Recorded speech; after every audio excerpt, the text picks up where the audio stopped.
Shalom, salam semangat-semangat, sukacita-sukacita. Hai guys, apa kabar? Hari ini kita ada ibadah online buat teens and youth loh. Wah, pasti asik dan seru banget kan? Ayo kita sama-sama beribadah dengan cara yang berkenan kepadanya. Mari kita fokuskan diri kita untuk memuji dan menyembah Tuhan, serta kita fokuskan diri kita untuk buka hati dan pikiran kita untuk menerima firman Tuhan. So, semangat guys untuk ibadah online-nya. God bless you all. Dah. Shalom, selamat datang di keluarga masa depan cerah Gereja Kristen Perjanjian Baru Fajar Perdamaian Bogor.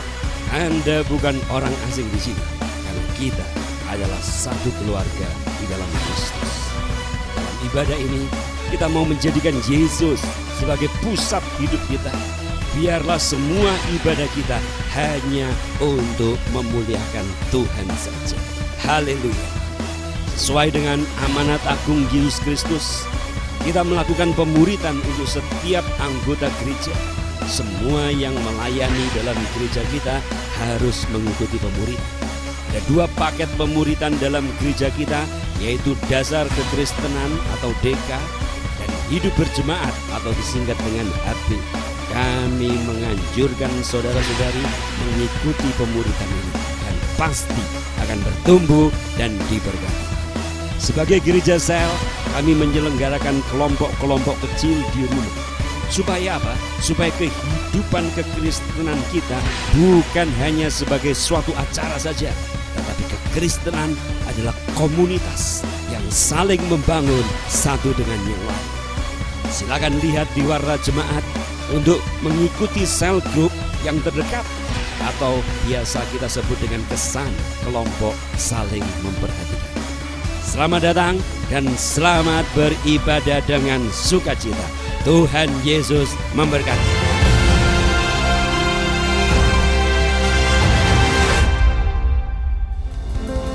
Shalom, para jemaat Tuhan dimanapun Anda berada. Bersama-sama kita berkumpul lagi dalam ibadah online hari ini. Firman Tuhan berkata, kita adalah bangsa yang terpilih, imamat yang rajani, bangsa yang kudus, umat kepunyaan Allah sendiri, supaya kita memberitakan perbuatan-perbuatan yang besar dari Dia yang telah memanggil kita dari kegelapan kepada terangnya yang ajaib. Sama-sama kita akan menyembah Tuhan hari ini.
Berdiri di hadapan Tuhan, sebab roh yang dahsyat telah diberikan bagi kita.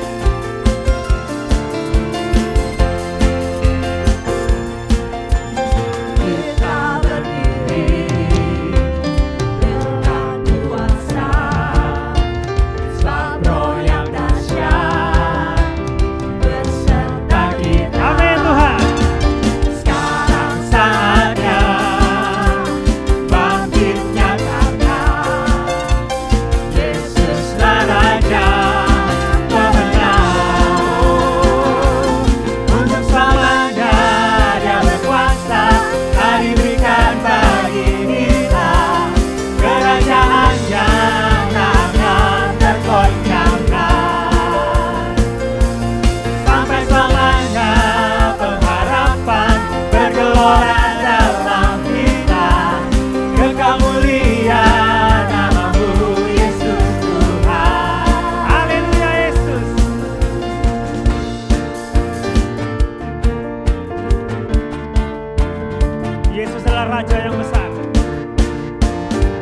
adalah Raja pemenang.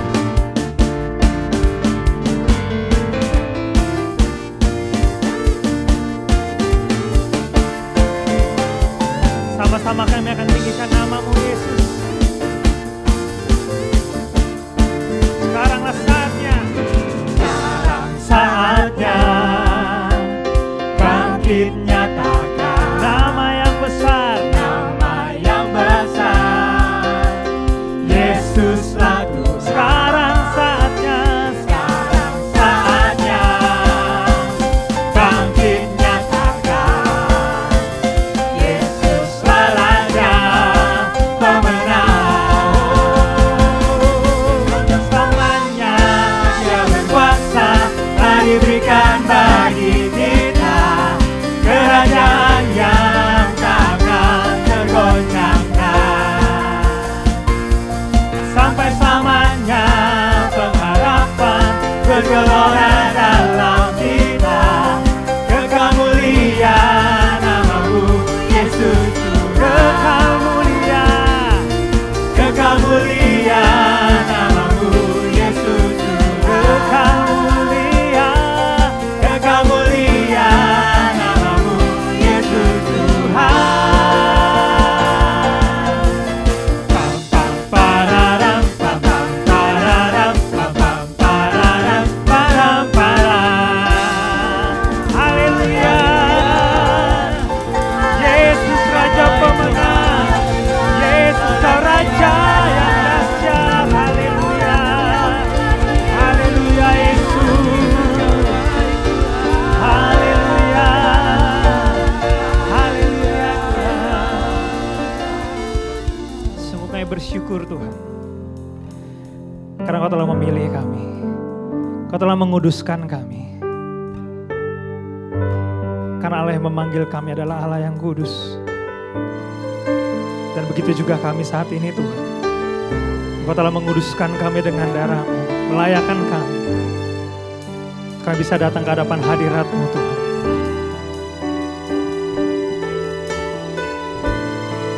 Biar kami datang ke dalam hadirat-Mu dengan berhiaskan kekudusan untuk menyembah Kau Tuhan.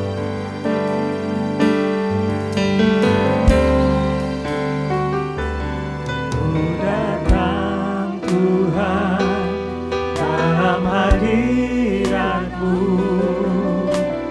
berhiaskan kekudusan. Terima kasih Tuhan. Seluruh surga sujud menyembah-Mu, ku tersungkur sembah-Mu. Kudus, kuduslah, kuduslah Tuhan, Allah semesta alam. Kudus, kuduslah, kuduslah Tuhan, surga bumi menyembah-Mu. Kami datang dalam hadirat-Mu Tuhan. Ku datang Tuhan dalam hadirat-Mu, dengan berhiaskan kekudusan, berhiaskan kekudusan. Biar seluruh surga sujud menyembah-Mu Tuhan, sujud menyembah-Mu. Ku tersungkur dan sembah-Mu.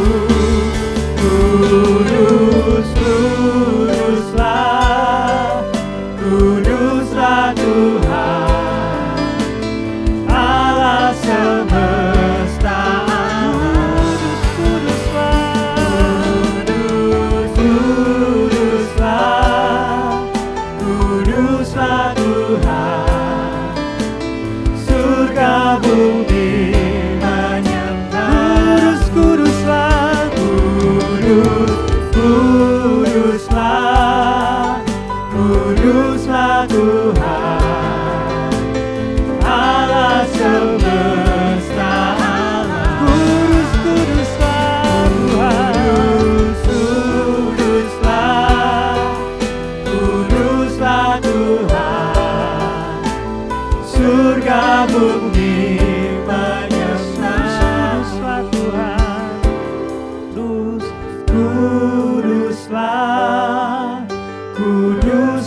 Tuhan, Allah semesta alam.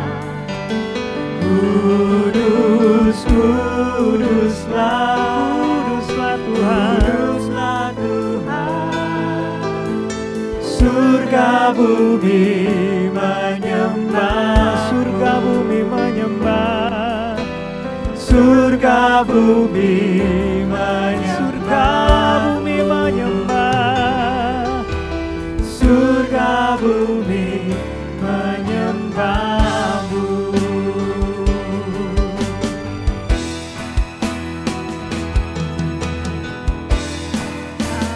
Allah yang kudus,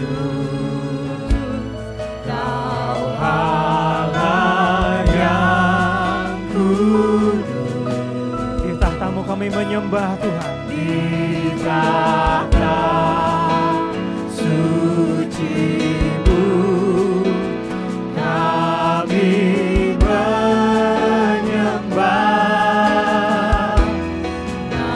Nama-Mu disanjung,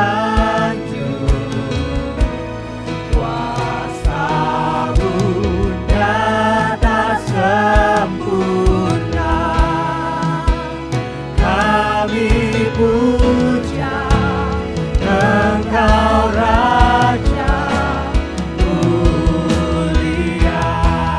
Kau Allah yang kudus Tuhan, Allah yang kudus, Kau Allah yang kudus.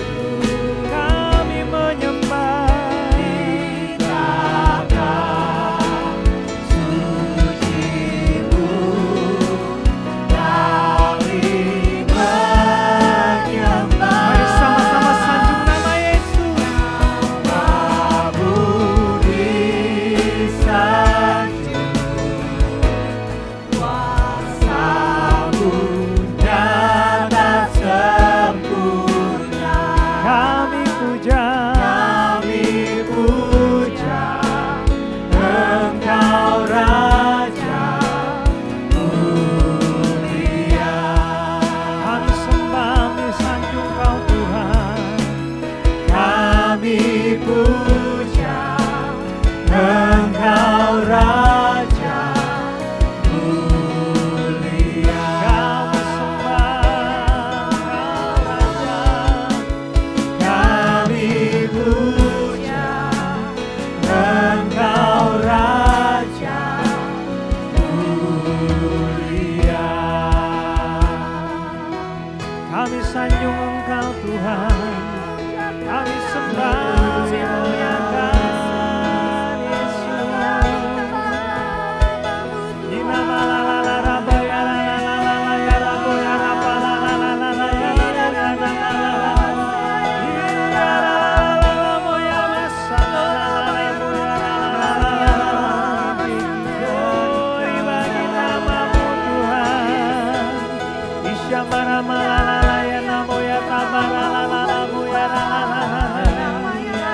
Yesus Kau Raja, Yesus Kau Tuhan, Raja pemenang. Kami sanjung nama Yesus. Abarabu rabalalala ya ramu ya rama ya rabu ya talalalala. Ya lalalala rabu ya rama ya namu ya rama ya lalalala. Isya lalalala raba ya ramu ya ramu ya ramu ya lalala ya ramu ya lalala ya lalala. Glory, glory bagi-Mu Tuhan. Si para papa para lalalala ya rama lalala ya ramu ya lalala. Haleluya. Sungguh kami bersyukur Tuhan, karena Kau layak telah yang menguduskan kami, melayakkan kami masuk ke dalam hadirat-Mu Tuhan. Dan kami percaya Engkau hadir tengah-tengah kami pada hari ini Tuhan. Kami percaya Kau memberikan kekuatan yang baru, pengharapan yang baru bagi kami. Hari ini kami akan dengar firman-Mu Tuhan yang akan disampaikan oleh hamba-Mu. Kami percaya Engkau telah mengurapi hamba-Mu. dengan pesan yang khusus Tuhan. Biar hari ini Kau berbicara bagi setiap kami secara pribadi. Buka telinga kami, buka hati kami Tuhan. Kami siap sambut firman-Mu. Hanya di dalam nama Yesus. Kami berdoa dan mengucap syukur. Amin. Amin. Shalom para anak muda. Hari ini kita akan dengar firman Tuhan bersama saya, Andi. Nah, hari ini saya ambil judulnya adalah dehidrasi rohani. Ya, kita sebagai manusia, ya, tubuh kita ini sebenarnya terdiri sebagian besar dari air. Bahkan lebih dari 60% tubuh kita adalah air. Jadi air adalah suatu kebutuhan yang penting dalam kehidupan kita. Nah, kalau makan mungkin juga penting ya. Tapi ingat baik-baik. Orang untuk puasa bisa kuat 3 minggu dia bisa berpuasa. Tapi kalau untuk puasa minum nggak bisa. Kalau untuk air dia hanya kuat 1 minggu aja udah mungkin ngalami kerusakan organ tubuh. Jadi air merupakan kebutuhan yang utama dalam kehidupan kita. Nah, teman-teman yang lain perhatikan ya baik-baik nih ya. Dehidrasi adalah suatu keadaan di mana tubuh kita ngalami kekurangan air. Ngalami kekurangan air itu bisa merusak organ tubuh bahkan sampai kematian. Banyak kasus di dunia ini orang mati karena kekurangan air ya. Nah, dehidrasi itu punya indikator yaitu namanya rasa haus. Kita sering tuh ngerasain haus. Apalagi kalau habis olahraga, kerja, atau jalan-jalan ya kita di tempat yang panas ya. Kita ngerasain haus. Haus adalah indikator bahwa tubuh kita kekurangan air. Manusia tuh butuh 4 liter air loh untuk bisa bertahan agar apa? Hidupnya sehat dan tubuhnya juga sehat. Nah, ngomongin dehidrasi, tadi Kandi bilang, rohani juga bisa dehidrasi nih. Jadi bukan hanya fisik aja ya, rohani bisa dehidrasi. Nah, tuh kerohanian kita itu juga butuh air. Ya disebut air kehidupan ya. Nah, air kehidupan ini nanti kita akan belajar melalui firman Tuhan. Ini merupakan satu air kehidupan buat kita semua. Saya akan ambil satu ayat, kita akan baca sama-sama ayat firman Tuhannya. Diambil dari Yohanes 4 ayat 1 sampai 42. Di Yohanes 4 ayat 1 sampai 42 ini bercerita tentang percakapan dengan perempuan Samaria. Hampir sebagian besar kita udah pada ngerti ceritanya. Tapi ada beberapa highlight yang Andi akan sampaikan hari ini. Diambil dari Yohanes 4 ayat 1 sampai 42. Tapi saya akan highlight di ayat 13, 14 dan 15 dulu ya. Saya akan bacakan ayat 13. Jawab Yesus kepadanya, barang siapa minum air ini, ia akan haus lagi. Tetapi barang siapa minum air yang akan kuberikan kepadanya, ia tidak akan haus untuk selama-lamanya. Sebaliknya, air yang akan kuberikan kepadanya akan menjadi mata air di dalam dirinya, yang terus-menerus memancar sampai kepada kehidupan yang kekal. Ayat 15, kata perempuan itu kepadanya, Tuhan berikanlah aku air itu, supaya aku tidak haus dan tidak usah datang lagi ke sini untuk menimba air. Saya tutup di ayat 42-nya, di akhir ayat 42 dikatakan begini. Dan mereka berkata kepada perempuan itu, perempuan Samaria yang ditemui Yesus tadi, kami percaya, tetapi bukan lagi karena apa yang kau katakan, tetapi kami sendiri telah mendengar dia, dan kami tahu bahwa dialah benar-benar juru selamat dunia. Firman Tuhan hari ini bicara soal air kehidupan, yaitu tentang Yesus sendiri. Nah, Yesus adalah sumber kehidupan bagi kehidupan kita. Saat kita menerima Yesus, maka kita menerima kehidupan tuh. Kehidupan seperti apa? Kehidupan di dunia diberkati dan kehidupan kekal di surga nanti. Wah, itu suatu hal yang luar biasa. Makanya wanita Samaria tadi senang sekali. Dia tahu di ayat itu, kalau kalian semua baca, mereka senang ketemu Yesus. Ya, orang Samaria datang berbondong-bondong ketemu Yesus dan menyatakan bahwa Yesus sebagai juru selamat. Dari mana itu cerita itu ada? Saya akan flashback kembali ya. Wanita Samaria ini ketemu Yesus jam 12 siang. Di tengah siang bolong. Kenapa ketemu jam 12 siang? Di sebuah sumur di daerah Samaria itu, semua orang biasa ngambil air pagi-pagi. Tapi ini waktunya jam 12 siang karena dia menghindari bertemu dengan orang lain. Dia malu dalam keadaan situasinya. Waktu Yesus berbincang-bincang dengan dia menyadari bahwa ya orang ini adalah Mesias. Karena rahasia yang tersembunyi sekalipun dari wanita Samaria ini Tuhan tahu bahwa dia saat ini punya suami 5. Dan yang saat ini berada sama dengan dia adalah bukan suaminya. Itu semua rahasia yang sangat tertutup dan tidak mungkin orang lain tahu. Kecuali orang itu adalah Tuhan sendiri. Nah, di situ dia mulai percaya dengan Tuhan Yesus. Mulai melihat. Dan waktu itu Yesus menawarkan air kehidupan yang gak haus lagi. Dan gak perlu ke sumur itu lagi. Disitulah mulai pertanyaan terjadi. Kenapa orang ini bisa memberikan air kehidupan yang disebut sebagai air yang gak akan bikin haus lagi. Air yang gak perlu lagi ke tempat kita harus mencari sumur lagi. Semua orang pengen, terutama wanita Samaria ini. Dia gak mau ketemu orang lagi. Karena apa? Karena banyak hal yang tidak baik dalam kehidupannya. Tapi setelah dia ketemu Yesus, dia percaya dan dia bercerita, banyak orang diselamatkan. Ini menandakan bahwa firman Tuhan dikatakan tepat.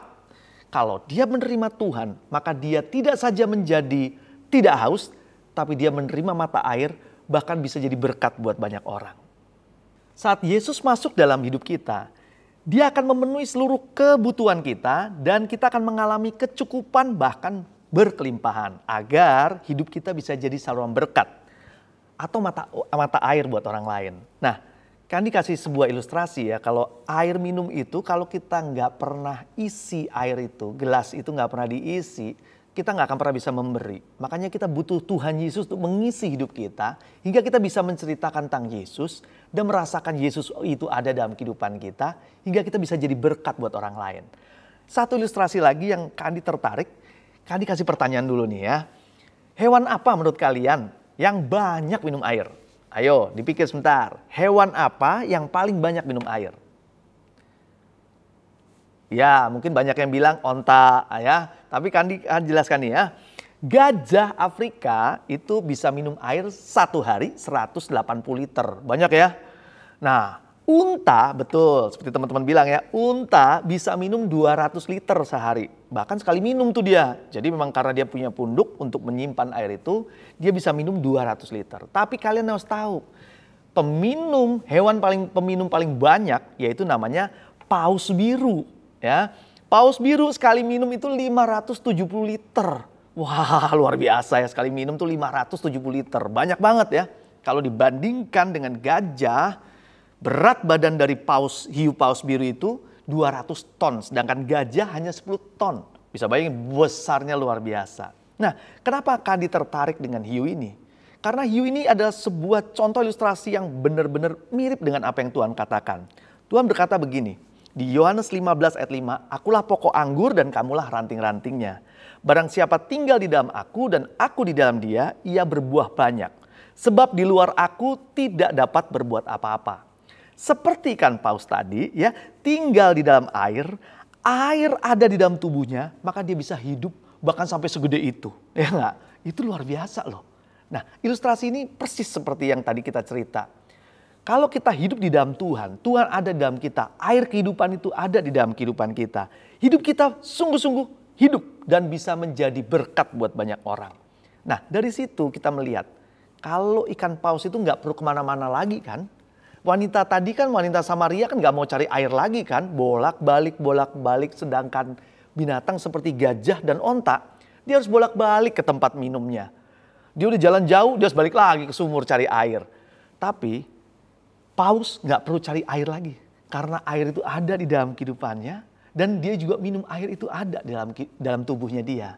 Jadi ilustrasi paus ini adalah satu ilustrasi yang menyatakan bagaimana Tuhan itu begitu luar biasa, mencukupkan segala kebutuhan kita, dan kita bisa jadi berkat buat banyak orang. Dehidrasi rohani ada indikatornya. Kalau tadi kan kalau dehidrasi biasa kan haus.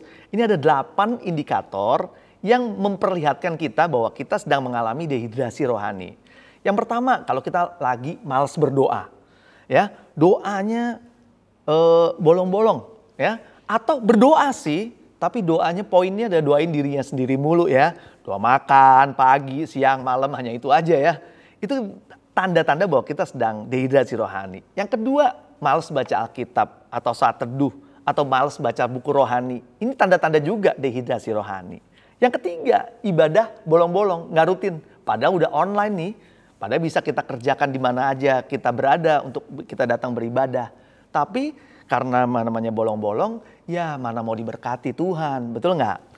Yang keempat, ya, menjauhkan diri dari pertemuan, sel, doa, ya kan, kita jauhkan. Itu tanda-tanda bahwa kita lagi dehidrasi rohani. Kita meninggalkan itu semua karena apa? Karena banyak alasan yang kita lakukan. Yang kelima, tidak lagi melayani di gereja. Ini tanda-tanda juga bahwa kerohanian kita sedang mengalami dehidrasi. Sebenarnya kita menyadari bahwa pelayanan adalah kebutuhan kita.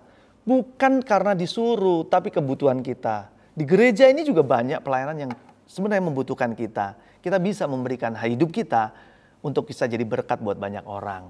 Yang keenam, sulit bersukacita dan sering mengeluh. Nah, ini paling banyak nih saat-saat ini nih ya. Setiap anak-anak muda sekarang nih banyak kan susah bersukacita. Kata-kata keluar di Facebooknya apa? Ngeluh semua. Aduh ini, kerjaan aduh, itu aduh, pasangan hidup jarak jauh aduh, semua serba aduh. Mau terbang nggak bisa, mau pergi nggak bisa, mau kerja nggak bisa, uang tipis. Semuanya tidak ada kata-kata sukacita, justru sering mengeluh. Itu tanda-tanda bahwa kerohanian kita juga mengalami dehidrasi. Dan yang ketujuh, ini anak muda ingat nih, hubungan kalian dengan orang tua, teman-teman, orang sekitar, saudara, itu nggak baik. Nah, gampang kok ngeceknya. Tanya sama orang tuamu. Ya, Ma, Pa, gimana sih aku nih sekarang nih? Harus berani tanya. Hubungan itu perlu dibangun, ya. Kalau enggak kita nggak pernah tahu mama suka apa, papa suka apa. Sekarang ini masa dimana kita tahu apa yang papa mau, apa yang mama mau. Dibantu dong, ya enggak? Jadi anak-anak Tuhan tuh juga hadir di tengah-tengah keluarga sebagai orang yang memberkati. Betul nggak? Dan yang kedelapan, ini ingat baik-baik nih ya. Yang kedelapan, orang yang mengalami dehidrasi rohani, dia sering jatuh di dosa itu melulu. Nah, dosanya itu aja. Tapi terus, nah ini tanda-tanda bahwa kita mengalami dehidrasi rohani. Dari 8 tadi keadaan tadi, Kandi berdoa buat kalian semua nih ya. Ayo kita sepakat untuk melepaskan itu semua. Karena dehidrasi rohani ini membuat hidup rohani kita berhenti, mati, dan benar-benar mengalami kerugian besar. Karena apa? Dehidrasi rohani membuat kita kehilangan rencana Tuhan terjadi atas hidup kita. Saya akan kasih kesimpulan dari firman Tuhan hari ini. Yang pertama anak muda, jangan sampai kalian mengalami yang namanya dehidrasi rohani. Cepat-cepat kembali sama Tuhan. Agar hidup rohani kita bisa disegarkan kembali dan tidak mengalami krisis. Kenapa kita harus seperti itu? Karena anak-anak muda, kalian punya waktu banyak saat ini. Ya. Saat ini adalah waktu yang tepat untuk cari Tuhan dan membangun kerohanian kalian. Tidak ada kata terlambat. Ayo cepat bangun kerohanian kalian. Karena di masa-masa pandemi seperti ini adalah masa di mana kita punya waktu banyak untuk dekat sama Tuhan. Cari Tuhan. Itu yang kita perlukan saat ini. Kita butuh rohani yang baik dibangun sejak dini. Gak bisa langsung instan. Kita butuh waktu. Kita bangun baik-baik, kita mulai bangun saat teduh, baca Alkitab, kita bangun lagi ibadah yang benar online. Bila kita mulai hidup kerohanian kita mulai bersukacita. Dan itu dibangun butuh waktu. Agar apa? Hidup rohani kita kuat. Kuat ngapain? Mengalami keadaan-keadaan seperti ini. Banyak orang mengeluh kan menghadapi masalah ini. Tapi anak-anak Tuhan lihat, anak-anak muda tetap bersemangat, tetap kuat, tetap antusias. Dan percaya bahwa saat ini adalah merupakan pengujian rohani kita. Rohani kita kuat atau lemah. Kalau rohani kita kuat, ya, keadaan seperti ini, pandemi seperti ini, kita bisa tetap jadi berkat buat banyak orang. Kesaksian sekarang ya, Kandi ngalami banyak hal dalam kondisi pandemi seperti ini. Tapi puji Tuhan, kita keluarga bisa punya mesbah yang dulunya jarang sekali tiap hari ya. Paling 2 hari atau 3 hari sekali, atau seminggu kadang sekali baru sama-sama berdoa. Tapi ini kita bisa lakukan tiap hari. Itu kan luar biasa. Kita berdoa memuji menyembah Tuhan. Kita menyadari bahwa hidup kita bukan hanya untuk kita, tapi untuk Tuhan. Hal yang penting adalah hal kekekalan. Bukan hanya uang, bukan hanya keinginan-keinginan aja yang tercukupi. Tapi banyak hal yang harus kita pelajari. Saat kita mengenal Tuhan, Dialah sumber dari segala-galanya. Nah, yang kedua kesaksian Kandi. Selama pandemi ini, selama kurang lebih hampir 3 bulan, Kandi bikin buku. Dulu Kandi pernah bikin buku 5 tahun yang lalu lah, lama lah itu ya. buku tentang sekolah minggu diterbitkan. Nah, kali ini Kandi punya waktu banyak. Kandi baca semua janji Tuhan. Kandi kumpulkan ada 365 janji Tuhan. Kandi tulis, Kandi bukukan, dan mungkin akan diterbitkan. Hal ini menandakan bahwa di saat-saat seperti ini, rohani kita tetap dibangun. Dengan membaca firman Tuhan, apalagi Kandi baca 365 janji Tuhan. Kandi yakin janji-janji itu pasti digenapi Tuhan dalam kehidupan Kandi juga. Dan kehidupan kita semua. Yang kedua, kesimpulan kedua, anak muda, agar hidup kita tidak hanya memikirkan tentang dunia saja. Kenapa kita hanya memikirkan dunia? Karena dunia ini akan berlalu. Kalian tahu nggak? Keadaan seperti ini, uang tidak lagi bisa menjadi pegangan dalam hidup kita. Jabatan tidak bisa. Semua mengalami goncangan. Bumi ini mengalami goncangan. Orang kaya, orang miskin, anak muda, anak kecil, semua mengalami goncangan. Dan ternyata tahu nggak? Mereka akhirnya mencari Tuhan. Ujung-ujungnya apa? Cari Tuhan. Nah, ingat anak muda, hidup kita tidak hanya bicara soal dunia saja, tapi hidup kita harus bicara tentang kekekalan. Berkat yang dicari-cari anak-anak dunia itu begitu mempengaruhi kehidupan anak-anak Tuhan. Hingga akhirnya apa? Yang dicari ujung-ujungnya berkat mulu. Padahal di dunia ini yang harus dicari adalah sumber berkat. Kan diulang ya, yang dicari apa? Sumber berkat. Nah, waktu kita anak-anak Tuhan mencari sumber berkat, maka janji Tuhan apa? Hidup kita diberkati dan bisa jadi berkat buat orang lain. Seperti firman Tuhan tadi, wanita Samaria tadi, dia bisa menjadi berkat buat banyak orang lain. Dia bisa membawa banyak orang lain di dalam pertobatan. Itulah yang harus kita lakukan, anak muda. Jangan sampai dehidrasi rohani karena rencana Tuhan tadi tuh gagal untuk kita jadi saluran berkat. Rugi buat kita. Karena hidup di dunia udah susah, udah mengalami banyak masalah. Tapi kita akhirnya gagal di dalam pertandingan yang Tuhan berikan, yaitu pertandingan rohani. Firman Tuhan Matius 6 ayat 33, carilah dahulu kerajaan Allah dan kebenarannya, maka semuanya itu akan ditambahkan kepadamu.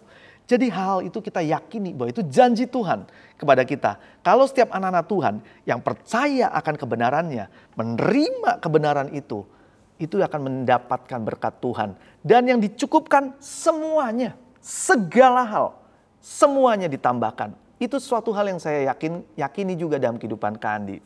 Kesaksian Kandi terakhir yaitu waktu masa pandemi seperti ini, ya, janji Tuhan jadi mata air kan. Nah, bisa bayangkan dalam kondisi seperti ini 3 bulan tidak dapat penghasilan, tapi Tuhan tetap kasih ganti loh, yaitu bisnis Om Andi durian online laku keras. Nah, itu satu tanda bahwa Tuhan tetap menyertai kita. Dan apa yang terjadi? Minggu-minggu ini kita harus bayar THR ya. Waktu itu kita bayar THR, itu tercukupi. THR karyawan kita juga lumayan banyak ya, guru musik, ada 2 sanggar ya, guru tari dan lain sebagainya. Ajaib, Tuhan cukupkan itu semua. Dan itu jadi contoh bahwa ternyata hidup kita bisa jadi berkat buat orang lain walaupun keadaan kondisi seperti ini. Dan saya percaya kita semua ya dipakai Tuhan untuk jadi berkat. Kalau firman Tuhan bilang jangan sampai dehidrasi rohani, hidup kita harus jadi berkat buat banyak orang. Hidup kita benar-benar bisa jadi berkat, caranya gimana? Tadi kita dijelaskan. Ayo kita mulai belajar membangun hubungan kita sama Tuhan. Karena sumber kehidupan itu ada Tuhan. Saat Yesus masuk dalam kehidupan kita, Dia akan mengubah hidup kita. Dan disitulah perubahan terjadi, orang lain lihat, dan hidup kita juga mulai mengubah banyak orang. Saya akan jelaskan dalam kesaksian sulap terakhir ini. Nah, teman-teman anak muda, Kandi akan kasih sebuah ilustrasi tentang air kehidupan. Bagaimana air kehidupan itu benar-benar kita terima dari Tuhan, hidup kita diberkati, dan kita bisa jadi berkat orang lain. Nah, ini seperti botol yang terisi air penuh ya. Ini seperti kehidupan kita yang diisi kehidupan setelah menerima Yesus. Kehidupan kita bisa jadi berkat. Selama nggak diisi, air ini botol ini nggak akan pernah bisa jadi berkat. Nah, kalau terisi gini bisa jadi berkat seperti ini nih. Ya kan? Orang yang kosong kita bisa isi kembali. Betul nggak? Nah, mereka dapat minum, ya nggak? Seperti Kandi juga merasakan minum kayak gini. Haus jadi hilang. Nah, itu dirasakan orang lain. Hidup kita bisa jadi berkat buat orang lain. Nah, ini saya Kandi isi lagi. Setelah kita kosong, kita minta juga sama Tuhan untuk isi dan penuhin lagi. Nah, Tuhan isi lagi. Apa yang terjadi? Setelah kita diisi oleh firman Tuhan, kehidupan kita juga mulai berubah. Kehidupan kita bisa jadi berkat buat yang lain. Banyak teman-teman yang mungkin mengalami banyak masalah. mengalami kepahitan, mengalami dosa dan lain sebagainya, kita bisa jadi berkat buat orang lain di sekeliling kita. Hidup kita bisa merubahkan kehidupan mereka jadi berkat. Bahkan mereka juga jadi punya kehidupan yang baru. Seperti pula ini, hidup kita selalu jadi berkat. Melalui ilustrasi ini kita belajar satu hal, bahwa saat kita dipenuhi oleh kehidupan Tuhan ada dalam kehidupan kita, maka hidup kita akan segar. Kerohanian kita nggak ngalami dehidrasi. Kita diisi, lalu kita bisa jadi berkat buat orang lain. Bahkan bisa mengubahkan orang-orang di sekeliling kita. Mari kita berdoa sekarang. Tuhan Yesus, terima kasih untuk hari ini kami telah disegarkan oleh firman Tuhan. Kami tahu bahwa Engkaulah air kehidupan itu. Saat ini kami mencari Engkau. Setiap anak-anak muda mau mencari Engkau dengan sungguh-sungguh. Hidup mereka jadi berkat buat orang lain. Dan hidup kami juga Tuhan disegarkan oleh kebenaran-Mu, oleh firman Tuhan. Hingga hidup kami benar-benar kuat dan tangguh dalam menghadapi masa-masa yang sulit sekalipun Tuhan. Kami percaya rencana Tuhan pasti terjadi. Hidup kami diberkati untuk jadi mata air buat orang lain. Terima kasih Tuhan, di dalam nama Yesus kami berdoa. Haleluya. Amin. Tuhan Yesus memberkati. Hai teman-teman, saya percaya pujian, penyembahan, dan firman Tuhan telah menjadi kekuatan bagi kita. Sebentar lagi ibadah online akan berakhir, tapi persembahan, perpuluhan, dan dana pembangunan dapat teman-teman transfer melalui nomor rekening yang tertera di layar. Dapat juga melalui OVO atau GoPay dengan cara scan QR Code atau kirim ke nomor yang tertera di layar. Bukti transfernya dapat kalian kirim ke nomor yang ada di layar berikut ini. Berkenaan dengan situasi yang terjadi saat ini, kita harus mengikuti aturan pemerintah dimanapun kita berada. Itu sebabnya untuk Sabtu dan Minggu tanggal 4 dan 5 Juli 2020, kita tidak berkumpul untuk menyelenggarakan kebaktian. Begitu juga dengan kesan, kelas DK, sekolah minggu, doa jemaat maupun alfa sementara ditiadakan. Kebaktian online dapat diakses mulai hari Sabtu jam 5 sore melalui YouTube dengan channel MDC Bogor Online. Kebaktian minggu depan akan dilayani oleh Kosaron yang pasti akan menjadi berkat buat kita semua. Kesan online wajib dilakukan oleh masing-masing kesan. Kalau ada kendala, tolong hubungi koordinator Teens and Youth ya. Demikian pengumuman hari ini. Tuhan Yesus memberkati. Kita akan segera mengakhiri ibadah kita pada hari ini, tapi saya percaya Tuhan yang memulai pekerjaan yang baik di antara kita adalah Allah yang setia. Sesuai dengan anjuran pemerintah, mari kita tetap menjaga kesehatan kita, gunakan masker, cuci tangan yang sering, jaga jarak, dan menjaga imunitas tubuh kita agar kita tetap sehat, tetap kuat, melakukan panggilan Allah dalam hidup kita. Mari kita berdoa menerima berkat Tuhan. Hamba berdoa saat ini, Tuhan memberkati setiap umat-Mu, sehingga apapun yang menjadi kebutuhan mereka hari-hari ini, Tuhan bukakan tingkap-tingkap langit dan curahkan berkat-Mu. Diberkatilah Engkau, diberkatilah apa yang Engkau kerjakan. Kiranya berkat daripada Allah Bapa, anugerah dari Tuhan Yesus, persekutuan dengan Roh Kudus terus menyertai kehidupan kita semua hari ini sampai Dia datang yang kedua kali. Di dalam nama Tuhan Yesus, setiap kita yang diberkati Tuhan, sama-sama katakan amin. Tuhan memberkati kita semua.